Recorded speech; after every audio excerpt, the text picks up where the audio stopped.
l'accélération de Raka, personne ne va le revoir. Liberty Raka. Et le nouvel essai. Le nouvel essai pour l'ASM Clermont-Auvergne.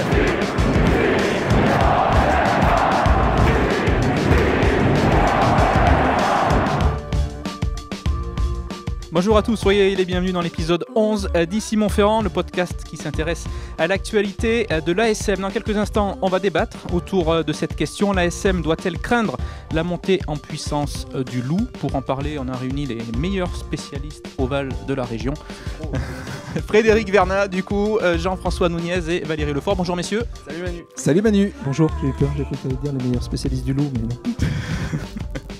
On en parlera dans quelques instants. On retrouvera également dans cette émission les tops et les flops. On reviendra également sur le match de l'équipe de France samedi soir face à l'Argentine et on s'intéressera notamment à la performance des Clermontois. Et on terminera comme d'habitude avec le traditionnel quiz. On va commencer par les 3 infos essentielles, ou pas, comme dirait notre collègue Martial Delecluse, qu'on salue. Oui, on pourrait saluer Martial, ça fait 2 semaines qu'il n'est pas là. Coucou Martial. Salut Martial. Alors, on va commencer avec cette info, ça ne vous a peut-être pas échappé, messieurs. Vous savez que samedi, il y a eu cette journée de manifestation des gilets jaunes. Non. Non. Tu vois, c'est vrai. T'as été bloqué en plus, toi, hier, non et donc, alors certains internautes, figurez-vous, ont confondu les gilets jaunes avec les supporters de l'ASM. Il y a une photo qui a été postée sur Facebook samedi après-midi qui montrait donc la place de Jaude, Noirdemonde, avec cette légende « Place de Jaude, Clermont-Ferrand, ça fait plaisir de voir qu'il y a du monde pour les gilets jaunes autant que pour la Coupe du Monde. Les Français se réveillent, bravo ». Alors en fait... Il s'agissait d'une photo AFP qui avait été prise un certain 13 mai 2017, donc jour de finale de Champions Cup contre les Saracens. Donc voilà, ça n'avait pas forcément de rapport. Fake news. Non, mais c'est un peu consternant. En fait, on rejoint un peu ce qu'on dit souvent, c'est que les gens, des fois, partagent des trucs sur Facebook sans forcément regarder précisément, parce que c'est quand même assez clair. Il suffit de regarder la photo pour se rendre compte qu'il n'y a pas de gilet jaune et que c'est plutôt des drapeaux et des maillots jaunes et bleus quand même. Ah, mais peut-être que c'est quelqu'un qui a fait du second degré et, Oui, je pense que c'est et les autres l'ont pris au premier degré surtout. Et certains l'ont pris, oui, puis alors, bien sûr en disant que les médias ne relayaient pas ce genre d'infos, encore une fois on a tiré sur les médias, c'est à la mode en ce moment. Le message est passé. Voilà. Deuxième info, vous l'avez peut-être suivi samedi après-midi, le match des Fidji, donc, qui affrontait l'Uruguay, victoire des Fidjiens 68-7. Et un Clermontois qui a brillé lors de cette rencontre, qui a inscrit un triplé. Il a inscrit 3 des 10 essais fidjiens. C'est Peseliato qui jouait 3e ligne centre. On l'avait vu en forme ces dernières semaines, il a confirmé. Ouais, contre une équipe d'honneur, c'était bien. Oui, mais c'est bien, marqué 3 essais déjà. Oui, non, c'est très bien. Bon, c'est anecdotique. Voilà. Non, il avait été très bon déjà contre les Écossais. Et là, la valeur étalon est nettement plus intéressante. Ce qui est intéressant, c'est qu'il jouait flanqueur contre l'Écosse et que là, il était en numéro 8. C'est ça. Un poste où, à mon avis, il a pas assez, où il a une vraie carte à jouer, puisqu'on sait que derrière Fritz Lee, malheureusement, à l'ASM, il n'y a pas énormément de choix, hein, il faut bien le dire. Il aurait une vraie carte à jouer, à mon avis, à ce poste-là. Ouais. Non, t'es pas d'accord. Non. On ne peut pas dire du mal de Fritz Lee, s'il vous plaît. Hein. Développé Non, je préfère en flanqueur qu'en numéro 8. Je pense que... Je le préfère aussi en flanqueur, c'est pas ce que je dis, Ouais. mais je pense qu'il y a plus de place, en tout cas, pour lui en numéro 8, peut-être, qu'en flanqueur. Non, on sent On en parlera un autre jour. Et dernière info, du coup, une info que vous avez sortie ce matin, Valérie, dans les colonnes de La Montagne et sur les sites sportauvergne.fr et lamontagne.fr, dans l'interview d'Annie Quérault, la manager de l'équipe de France de rugby féminin, donc après la victoire des Bleus samedi face à la Nouvelle-Zélande, où vous avez posé la question justement, quand est-ce qu'on pourrait voir un match de l'équipe de France féminine à Clermont ? Et peut-être dans quelques mois avec ce France-Angleterre. Enfin, pas dans quelques mois, dans 16 ou 17 mois. Ouais. Non, parce que le but, effectivement, c'est d'avoir un très beau match. Donc, effectivement, de faire venir ce qui se fait de mieux aujourd'hui. Bon, il y avait la Nouvelle-Zélande qu'ils ont joué là, à Grenoble, et c'était en match amical. Mais là, par contre, dans le cadre d'une compétition officielle, ça serait le tournoi destination. Cette année, l'équipe de France féminine, comme les garçons, va jouer 3 fois à l'extérieur. Ils vont en Angleterre, mais par contre, en janvier-février 2020, l'Angleterre viendra se cogner la France ici, chez nous. Et donc, elle aimerait bien que ça se fasse ici. Il y a aussi, avec Cherouk, qui s'occupe des filles, ce serait quand même bien malheureux si on ne pouvait pas conclure ce match-là. Mais c'est vrai que ce serait sympa. Imaginez un Michelin à 20 000 places, plein à craquer pour voir jouer l'équipe de France féminine. Puis bon, elles nous ont donné envie à Grenoble. Donc, Ce qui serait un record d'ailleurs, 20 000 places, 20 000 spectateurs pour un match féminin, puisque Grenoble a presque battu son propre record pour un match féminin. Ils étaient un peu plus de 17 000, il me semble. Et puis bon, il y a l'encadrement avec Annie Kero, Sam Chirouk, mais il y a aussi le terrain avec Caroline Thomas et peut-être la petite Emma Couder, qui est aussi ouvreur à SM Romagna. Et puis Jessie Trémoulière, qui certes n'évolue plus en Auvergne, mais une internationale française à temps plein, et nominée parmi les meilleures joueuses du monde. Donc oui, ça serait top. On suivra ça, en tout cas. Vous écoutez Ici Montferrand, le podcast qui s'intéresse à l'actualité de l'ASM, et c'est maintenant l'heure du débat avec cette question. L'ASM doit-elle craindre la montée en puissance de Lyon, le Loup qui se présentera sur la pelouse du Michelin dimanche pour le retour du top 14? Valérie, quel est ton point de vue? Il paraît que le Loup est déjà en Auvergne. Alors. Il y avait des loups dans le Il avait dit qu'il avait préparé en Auvergne. Voilà, il y a des loups dans le Cantal, en Haute-Loire, dans le Puy-de-Dôme. Donc, non, sur ce match, oui, effectivement. Et puis ça fait 2-3 ans. De manière plus générale, quand même. Le calendrier Saint-Genis à mettre ce match au moment des tests de novembre, souvent. Donc c'est compliqué pour l'ASM. Sinon, en dehors de ce match-là, je vais faire une réponse dire oui, mais non. Oui, parce que c'est un club qui monte et qui va monter, qui va compter dans les années à venir, parce qu'on se dirige de plus en plus vers un rugby des grandes villes, que Lyon va peser lourd, que Lyon a à sa tête à monsieur Olivier Ginon, le patron de JL Evans, qui est un monsieur avec une, on va dire, pour parler poliment, une certaine surface financière, et voilà, et dans une ville qui dispose de tout pour y arriver. Il y a du monde, il y a un stade magnifique maintenant avec Gerland. Donc un bon entraîneur. Manque encore peut-être le public. Là. Ils n'ont pas passé le petit cap. Ouais. Mais je ne sais pas s'ils l'auront un jour. Je pense que ça reste quand même... voilà. Mais c'est très marqué football, Lyon. Aujourd'hui, est-ce que justement le rugby, avec les résultats qui pourraient peut-être venir dans les années à venir, ils font le recrutement pour, en tout cas. Est-ce que justement cette bascule pourrait s'opérer? Est-ce que le public peut venir... Le public, il vient déjà, hein. C'est pas mal ce qu'ils font. Ils commencent à avoir du monde, mais ça reste assez froid. Je crois savoir que Pierre Mignoni était assez... Bon, pas déçu, mais ni contrit, mais un petit peu déçu quand même. Après leur victoire contre Montpellier, ils mettent 40 grains à Montpellier et les gens applaudissent du bout des deux doigts dans les tribunes. Bon, si Clermont met 40 points à Montpellier ici, il y a le feu dans les tribunes, il y a de l'ambiance, c'est chaud. Et ça, je pense que ça manque un peu à ces gens-là. En plus, un garçon comme Pierre Mignoni, il a mangé que du caviar, il a joué à Clermont, il a entraîné à Toulon.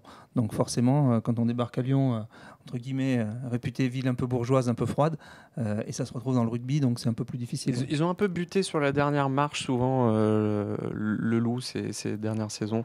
Je pense à l'année dernière. Bon, ils vont gagner évidemment à Toulon en barrage, on s'en souvient, mais derrière, on les attend pour confirmer, ils ne confirment pas.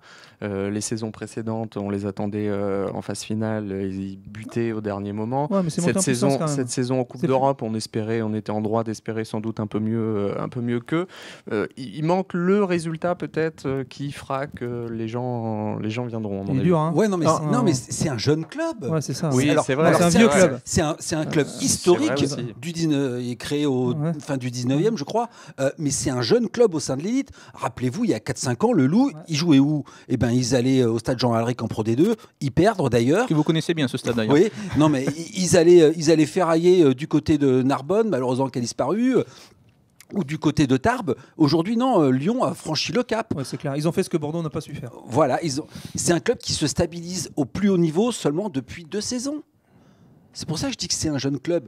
Et puis c'est un jeune club, certes. Valérie parlait du président qui est là depuis très très longtemps et qui a fait un travail énorme. Mais on peut en dire autant du staff. Pierre Mignoni est arrivé, le club était en Pro D2. Il l'a fait remonter. Il l'a stabilisé. Il l'a qualifié. Et crédibilisé. Et il lui a donné une crédibilité et même un peu plus sur la carte du rugby français. Aujourd'hui, Lyon fait partie pour moi des places fortes. Lyon, c'est quoi? C'est le 5e budget top 14 aujourd'hui. C'est 29,8 millions d'euros de budget avec un salary cap qui n'est pas au taquet, contrairement à beaucoup d'équipes du top 5 d'aujourd'hui. Donc c'est une... Ça se resserre, mais c'est une équipe, tu parlais de surface financière, c'est plus que la surface financière, c'est la surface de recrutement qui est importante. Et à Lyon, elle est très loin d'être exploitée, à mon avis. Et on l'a vu pendant l'intersaison, justement, avec les joueurs qu'ils ont fait signer. Clermont est bien placé d'ailleurs, ils ont fait venir Chaume, ils ont fait venir Nakaïtassi, des joueurs qui étaient titulaires à Clermont. Avant, ils recrutaient des joueurs souvent, mais qui étaient en fin de carrière ou autre. Maintenant, ils viennent chercher des joueurs qui sont compétitifs. Alors certes, ils ont cette possibilité-là parce qu'ils ne sont pas au taquet au niveau du salary cap, donc ils peuvent proposer des salaires attractifs, mais chose qu'ils ne faisaient pas avant. Ça montre aussi que le club a franchi une marche. C'est un club attractif. On peut citer le cas de Bamba qui est peut-être le plus révélateur. On sait que tous les clubs de top 14 globalement étaient à peu près dessus, et donc Bamba signera. Même ceux qui disent non. Oui, c'est vrai. Non, je pense à un club en particulier, Jeff, peut-être. Par contre, c'est vrai que du temps où Bourgoin rayonnait sur la région, voire même Grenoble, c'est vrai que pour Clermont, il ne faut pas oublier une chose, c'est que la région Rhône-Alpes, c'est le deuxième foyer de licenciés en France derrière l'Île-de-France, donc c'est très important. Et c'est vrai que pour Clermont, c'était facile d'aller chercher des joueurs, des potentiels, et souvent servis à Bourgoin. Il y a eu Parra, il y a eu Bonner, il y en a eu plein d'autres, Julien Pierre, etc. Aujourd'hui, je ne suis pas sûr qu'un gamin qui perce à Oyo, à Grenoble ou dans ces clubs de Rhône-Alpes n'aille pas plutôt à Lyon qu'à Clermont. Voilà, il faudra se partager le gâteau, ce sera un peu plus difficile, mais bon, c'est stimulant aussi. Non, et Lyon, on parle de joueurs, de recrutement, mais ils ont déjà des pépites dans leur effectif. Ils ne sont pas obligés d'aller chercher les meilleurs. Ils ont quand même des joueurs comme Lambé et comme Couillou. Tout à fait. Ils ont quand même des joueurs de très haut niveau international. Je pense à Ferns, Liam Gill, Ngatai, d'excellents joueurs de club, à esprit club, niveau top 14. Je pense à Toby Arnold. Ils ont déjà beaucoup de matériel humain et ils ont surtout cette capacité à améliorer encore leur effectif. Alors, on parle de recrutement. Aujourd'hui, est-ce qu'ils sont capables de venir marcher sur les mêmes plates-bandes que l'ASM ? Le cas faut Bamba, voir. Le cas Bamba, non, moi je pense que oui faut aujourd'hui. Voir. Si.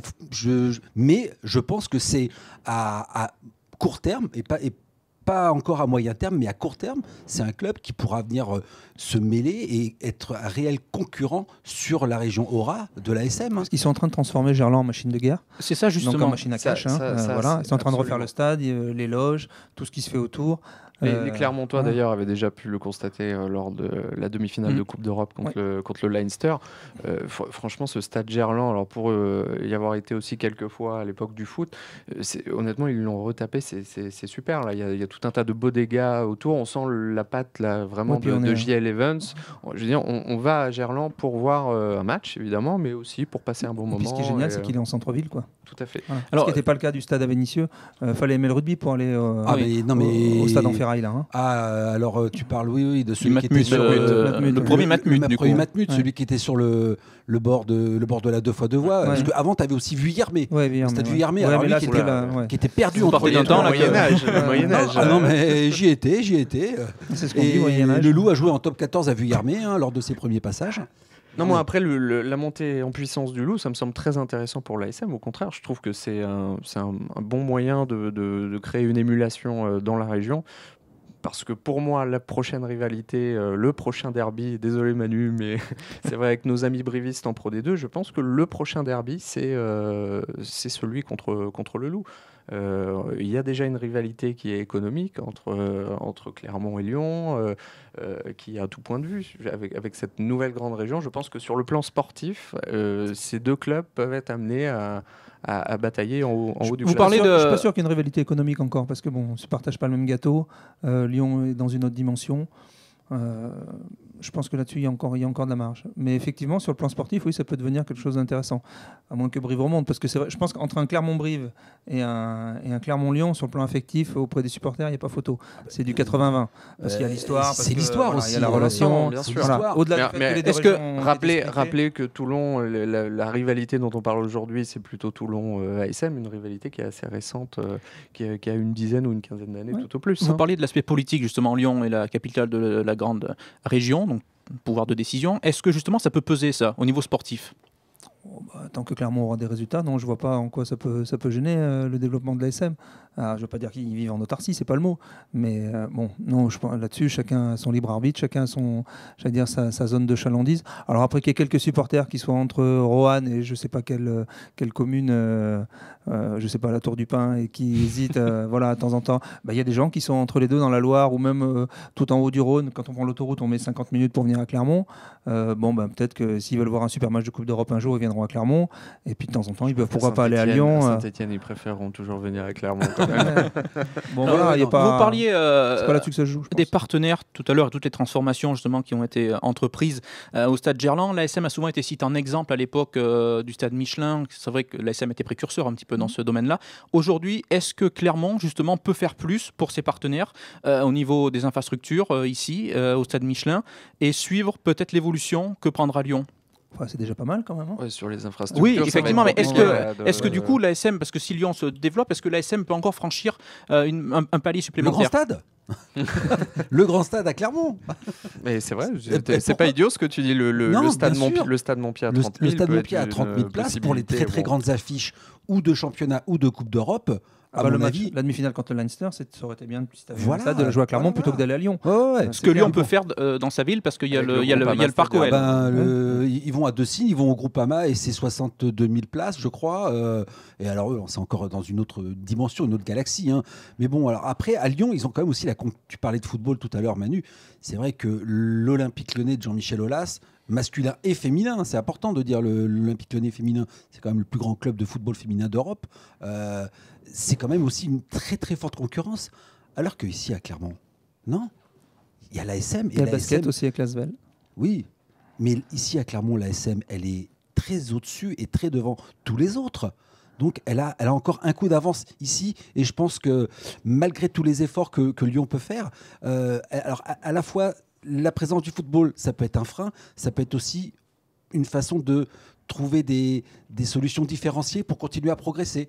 Non, puis du côté du Loup. À Lyon, ils ont la place. Je veux dire, on a une agglomération de 2 millions d'habitants, un des départements les plus riches de France. Il y a il y a la place pour les deux. Les industries pharmaceutiques. C'est pas un problème. Après, l'argent est le nerf de la guerre, on est d'accord. Ça ne fait pas tout. Des clubs qui sont montés en puissance, qui faisaient peur un peu économiquement, et pas que.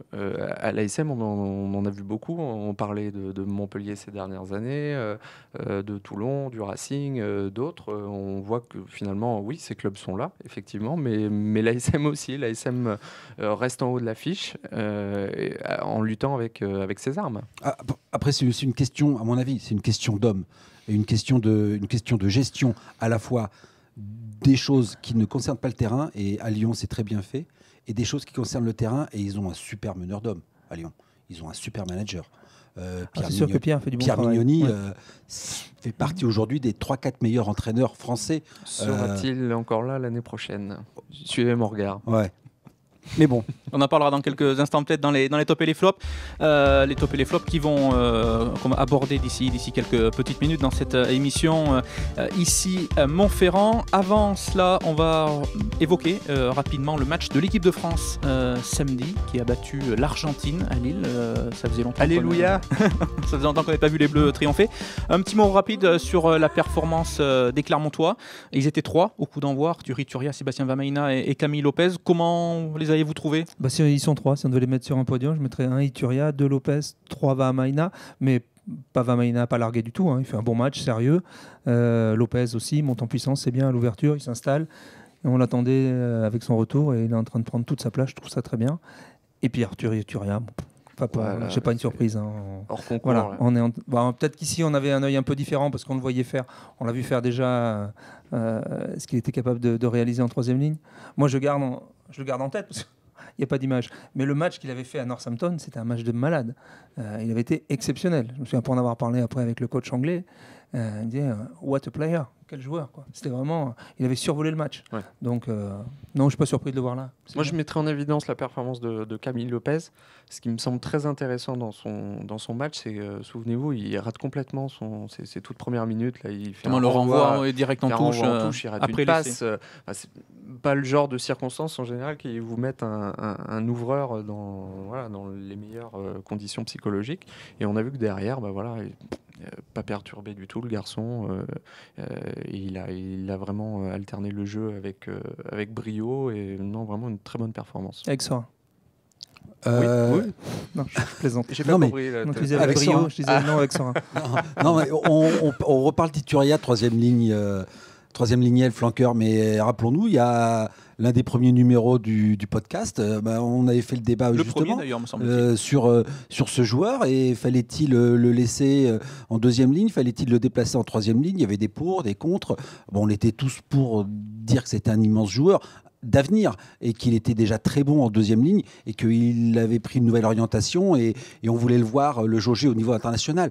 Bon, on a vu qu'en effet c'est un flanqueur de niveau international aujourd'hui. Il pue le rugby. Eh oui. Parfait, merci et messieurs. c'est un compliment. Oui, absolument. Ouais. Oui, tu pues Arthur. Mais Oui, parce qu'avec les fléchettes en ce moment là, il se passe un truc. Avant de terminer cette émission avec le quiz, passons au top et au flop, vos coups de cœur, vos coups de gueule du week-end. On va commencer avec vous, Valérie. Ouais, le top. J'ai presque envie de vous chanter, vous les femmes. Non, moi j'ai été agréablement surpris par le match de l'équipe de France féminine face à la Nouvelle-Zélande. Alors par une joueuse en particulier, la deuxième ligne. Alors je crois qu'on dit Lénaï Corson. C'est ça. C'est le prénom, c'est pas évident. Elle est d'origine bretonne. Hein. J'ai vu qu'elle était de Vannes, elle joue au Stade Français là. J'ai trouvé espèce de rétalique. je trouvais ça extraordinaire. Ouais, ça passe en offload sur l'essai là, c'est juste magnifique. Ah oui. Alors qu'elle est poussée vers la touche, elle se retourne. On joue, je crois, à la 60e minute. Elle a déjà couru comme une dératée pendant 1 heure. Elle a la lucidité de faire ce geste, c'est magnifique. Et puis bon, son match en général, puis même l'équipe en général, tout l'ambiance, le stade. Non, j'ai trouvé ça super. Je trouve ça rafraîchissant. Une vraie position de style aussi, c'est pas souvent dans le rugby aujourd'hui. Ouais. Et la seule chose qui me gêne encore dans le rugby féminin, c'est la faiblesse du jeu au pied. Voilà. Là, il y a un vrai problème par rapport aux garçons. Elles sont rares, les filles. Il y a la petite trémoulière, mais là, elle n'est pas là actuellement. C'est une des rares à avoir un coup de pompe. Sinon, c'est vrai, c'est quand même des coups de pied de poussin, souvent. Ça, c'est un peu dommage. Mais pour le reste, moi, je trouve ça épatant. Et à regarder, c'est hyper agréable. Moi, je trouve ça très bien. Et puis, elles ont fait des progrès incommensurables. Je me souviens avoir assisté à la fin des années 80 au final du championnat de France de rugby féminin qui avait lieu tout le temps ici à Montaigu-le-Blanc. Je me souviens d'avoir vu des matchs où c'était presque abominable, il faut dire les choses comme elles sont. Voilà. Désolé mesdames qui ont 50 ans aujourd'hui de vous le dire. Non, mais ça n'avait rien à voir. Aujourd'hui, on a affaire à des athlètes, à des professionnels, à des joueuses qui manient le ballon, qui sont intelligentes, qui savent se placer. Non, moi j'ai trouvé ça vraiment très bien. Maîtrise technique en plus. Ouais, très bien. Valérie parlait de France-Nouvelle-Zélande féminin. Moi, c'est le match qu'a suivi samedi à la télé, le Irlande-Nouvelle-Zélande, donc qui était masculin, celui-là, qui était très attendu entre ce qui est peut-être les deux meilleures équipes du monde. Un match, je sais pas, j'ai pas de qualificatif. Là, c'était vraiment incroyable, et ça me permet d'illustrer, d'aller contre une idée reçue. Véhiculé par pas mal de gens aussi. Le score, c'est 16-9.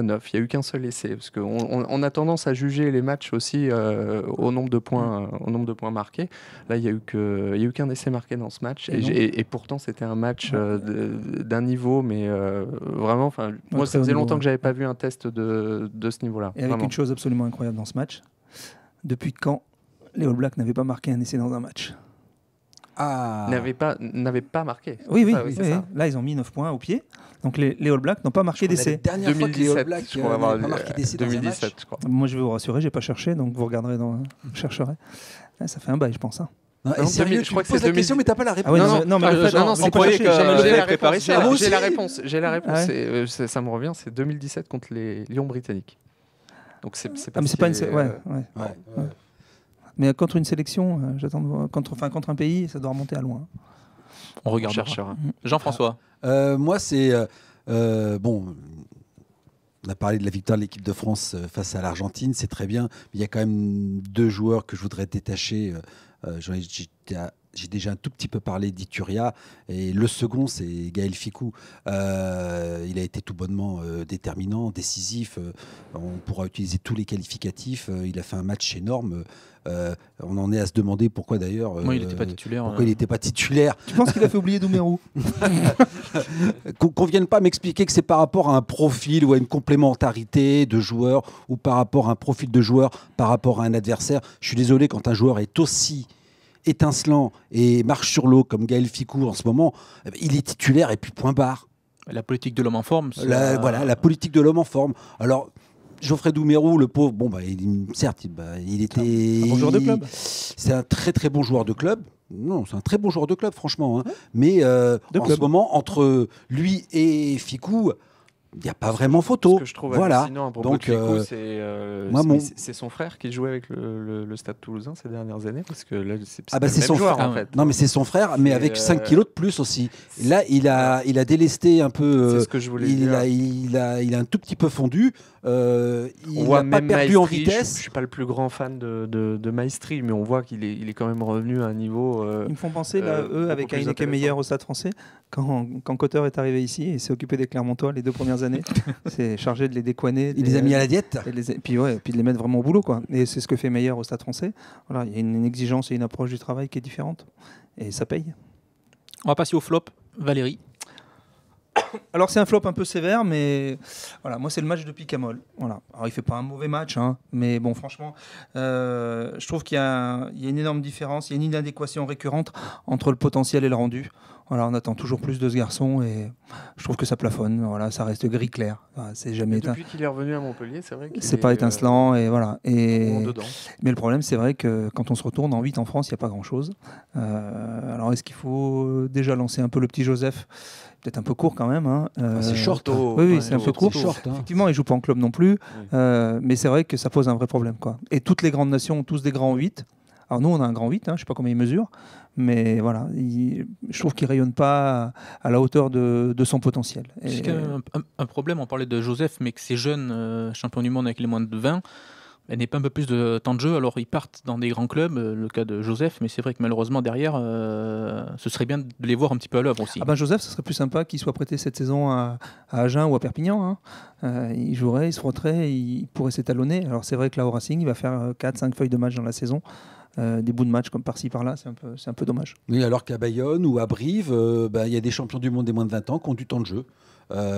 Qui peuvent continuer à progresser, à s'améliorer et qui, pour 2019, il y aura peut-être 2 ou 3 dans la liste et encore, mais c'est déjà des joueurs en mode préparation pour 2023. On en parle souvent, la Pro D2 est quand même le cadre idéal à mon sens pour faire débuter des jeunes prometteurs. Hein.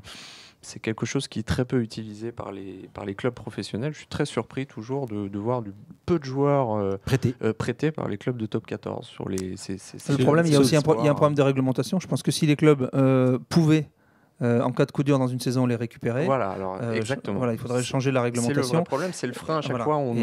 C'est ce qu'on nous répond. Parce que si tu peux prêter un joueur à un club de Pro D2, si tu as un problème à un poste, tu peux le récupérer. Il faudrait donc des tutorats. Comme ça existe. Mais comme ils les appliquent, oui, au niveau régional. Voilà, comme pour ce qui se passe au niveau des séries inférieures. Des joueurs sous tutorat qui appartiennent à un club et qui peuvent aller, sur une période donnée, jouer pour un autre club, mais qui, en cas de grosses blessures, d'indisponibilité dans leur club où ils sont rattachés, peuvent faire machine arrière et revenir dans leur club d'origine en cours de saison. Et là, on continue ce tour de table avec vous, Fred. Mon flop que j'ai oublié, non, il est un peu dur, il est totalement subjectif. Mon flop, c'est Christophe Furios. C'est déjà un scandale. En fait, c'est un entraîneur que j'apprécie beaucoup. Et je vous cache pas que j'ai été un peu déçu de la nouvelle est tombée cet après-midi, d'apprendre qu'il avait signé à l'UBB pour entraîner l'UBB pendant 4 ans. C'est un choix qui me déçoit un petit peu parce que j'espérais c'était son souhait, c'est ce qu'il avait émis en tout cas publiquement dans la presse, son souhait de passer un cap, de voir autre chose, peut-être gérer des vestiaires un peu plus compliqués avec des stars par exemple ou une sélection. Il était pressenti en équipe de France. Je pense que c'était le bon moment là après Castres, revenir à l'UBB. Quand tu passes de Castres à Bordeaux, tu vois plus grand. Hein. Ouais, désolé. Tu vois plus grand. Moi, j'ai des doutes quand même sur Bordeaux. Franchement, parce que pour l'instant, Bordeaux est un plafond de verre. Mais Bordeaux, c'est le pendant. On est à Clermont. À gauche, tu as Lyon, et à droite, tu as. Enfin, ça fait des années que Bordeaux, on les annonce. Je préjuge absolument pas de ce qu'il va faire à Bordeaux. Souvenez-vous ce que ce bonhomme a fait à Oyonnax, et à un autre niveau, avec d'autres moyens. Encore une fois, il repart. je vais pas dire d'une feuille blanche, mais Non. pas loin. Non, je crois pas. Non. En tout cas, et là on peut lui tirer un coup de chapeau au président Marty, c'est qu'il ne se sera pas trompé une deuxième fois. Parce Son que... ami Rory Tig. Non, alors j'ai rien contre Rory Tig, je le dis tout de suite. Je l'ai connu en tant que joueur, il était adorable, charmant. Mais comme a tweeté un autre ami à moi, Maxime Clos, oui, c'était peut-être pas la bonne personne dans le bon club. Il avait des méthodes un peu dictatoriales, très étonnant. Mais bon. Non, Et là, en revanche, non, je pense que c'est un très bon choix de. Je pense que l'UBB va progresser et va faire vraiment un pas en avant avec un technicien. Alors, il viendra sans Joël Abd, donc ça c'est sûr, parce que Joël Abd va succéder à Adrien Bodonato à Oyo, ouais. donc il va devoir se reconstituer un staff. Peut-être qu'il gardera son entraîneur des lignes arrière, mais il devra aussi trouver un autre adjoint pour se créer Alors, des on Et armes. aux Castres Olympiques, ils ont intérêt à après- faire attention à certains joueurs qui sont en Après fin de contrat. l'épisode Brunel, on imagine mal Urios évidemment partir l'année prochaine en équipe de France. Donc ça veut dire qu'on a un candidat en moins pour l'équipe de France l'année prochaine. Les Ce qui veut dire taux que se ça fait un resserrent. candidat en plus, pas loin d'ici. Ah bah, Il- Mais C'est-à-dire ça que la- renforce, la oui, cote de non, mais quelqu'un, je pense qu'un Franck Azema, un Pierre Mignoni, absolument, sont maintenant clairement en pole position pour succéder à Jacques Brunel. Effectivement. Jean-François, le flop. Mon flop, alors ça va être méchant, mais bon, compte fait, on est tous sur des flops un peu subjectifs. Le mien aussi va l'être parce que c'est les piliers argentins. Ils sont chargés samedi, faut le reconnaître. Alors C'est le pays du tango, ils font de l'accordéon. Voilà. Bon, faut être honnête aussi. À mon avis, certains d'entre eux, dans moins d'un an, ils ne seront pas à la Coupe du Monde. Il faut être lucide. Non, on sait qu'il va venir à leur place. Je pense notamment ce pauvre pilier droit. Allez-y, citez-le. Medrano, le pauvre. Alors, je sais pas Très bien s'il de faire une cure à Medrano. je sais pas s'il fait partie de la célèbre famille des arts du cirque, mais bon, non, c'était pas ça. C'était pas ça. Et c'est étonnant de la part d'un avant comme Ledesma. Alors certes, c'était pas le joueur de première ligne, c'était pas le talonneur le plus féru de mêlée. On le voyait plus souvent décalé en boudelle pour récupérer les bons ballons, mais il nous a proposé un 5 de devant, je trouve, qui colle pas à ce qu'on attend Oui, mais là, du pack argentin. Je pense que c'était trop sévère. Là. En Argentine, il y a un club, les Jaguares. Oui. C'est tout, un club, une équipe. Donc, pour l'instant, il a décidé de se passer des joueurs qui jouent en Europe. C'est pour ça que et notamment Valérie, c'est pour ça que je précise, voilà, dans 10 mois, oui, ça sera pas la même. Hein. ça sera pas la Je même. t'annonce que Et l'équipe quand qui va jouer j'entends contre Bernard l'équipe de Laporte France, se voilà. gargariser de cette victoire, tant mieux. Il a raison. Il a raison. Il faut que les gars C'est prennent tellement confiance. rare, mais qu'ils viennent pas nous sortir dans la foulée. Avec un peu de chance, on aurait battu aussi. Bah oui, si ma tante avait Avec des des roues, si, ce serait oui. un bus. Hein. Merci beaucoup, messieurs. On accélère, on est un petit peu en retard dans cette émission. Nous approchons de la fin de ce podcast. Ici, Montferrand, avant de se quitter, nous allons jouer avec le traditionnel quiz. Alors, messieurs, profitez-en. Christophe Buron, qui domine ce quiz, n'est pas là aujourd'hui. Alors, vous avez votre chance. On rappelle le principe. Vous devez trouver des joueurs actuels ou anciens ou des entraîneurs, donc passés par l'ASM. On va commencer tout de suite avec un ancien joueur né en 1972 à Rion. J'arrive à l'ASM à 18 ans, club où je vais évoluer pendant 11 ans. Je dispute la finale du championnat en 1994. Je rate Ribérol. Fabrice Ribérol, effectivement. Il avait raté celle de Il est né à 99 pour blessure et il avait quitté l'ASM à contre-cœur en 2001 pour rejoindre. Oh bah Aurillac, on ne part jamais à Aurillac à contre-cœur, Manuel. Voyons, on y va toujours. Ah, Deuxième Gaiement. joueur, gaiement, voilà. ancien, qui est décédé d'ailleurs. Je suis né en 1927 à Joueur ou Clermont. entraîneur? Joueur. Je suis né en 1927 à Clermont. Mon surnom est Zizi. Je suis le plus petit joueur ayant évolué en équipe première à l'ASM depuis la création du club. Je mesurais 1m57. Petit Zizi, c'est pas. Ah, génial. bon. Franchement, je lui laisse. Hein. Il joue à la mêlée. Et en 1949, il est l'un des grands artisans C'est pas du faux. de la c'est Zizi. victoire de Montferrand 8e de finale contre Lourdes, le champion en titre. Et sa carrière s'est brutalement stoppée en 1950 sur un accident de jeu. Il est compliqué celui-là quand même. Hein. Ouais, Ah, voilà, 1949. impossible. 36-2 Roger Desboudard. Putain. Tu connais Valérie? Donc pour l'instant, 1-0 pour Paix à Jeff. son âme alors. nouveau joueur à trouver. Je suis né en 1977 à Ba, aux Fidji. Je débarque en France en 2001 dans un club des Landes doté d'une forte culture fidjienne avant de prendre la direction du Japon, puis de la Nouvelle-Zélande. De l'assaut. Vidim Moni de Lasso, effectivement, et qui est revenu, arrive à la SM en Des Landes, 2006. on aurait pu dire bon de Marsan, hein, tout le monde, voilà. Pour 2 saisons. Oui, mais bon, il y a une faculté, une capacité à très bien accueillir les Fidjiens et à les intégrer à mon. Le premier est arrivé chez eux. Voilà. Superbe joueur. Je suis champion de France avec Castres en 1993. Je débarque en Auvergne en 95. Ancien professeur de français, je reste pendant 3 ans à Clermont. Entraîneur du Castres Olympique. Oui, Alain Gaillard. On l'a dit tous les 3 en même temps. Oui. Ouais, tous les 3 en même temps. Ah, Julien Velay me dit que c'est Jean-François. Bon. Si. Bon. Il a raison. Le VAR a parlé. Toi, il t'a filé un carambar avant l'émission et hop. Bon, victoire Monsieur Bono de à Jeff. la vidéo. Demande la vidéo là. Victoire de Jean-François. Du coup, voilà, donc c'était Alain Gaillard. Vous l'avez reconnu. Nous attendons, c'est la fin de cette émission. N'hésitez pas à laisser vos commentaires, vos remarques, vos critiques positives, négatives ou, comme le dirait Martial Delecluse, constructives sur la page Facebook d'Ici Montferrand ainsi que sur le compte Twitter. Merci beaucoup. Bon, on peut faire un petit coucou, vite fait. Allez. Coucou à Martial et coucou au commandant général. Bon, très bien. Merci beaucoup, messieurs. Merci Valérie, merci Fred, merci Jean-François, merci à Julien Velay qui nous accompagnait cet après-midi. Un podcast que vous pouvez retrouver sur la plateforme Castbox. À lundi prochain. Bonne journée.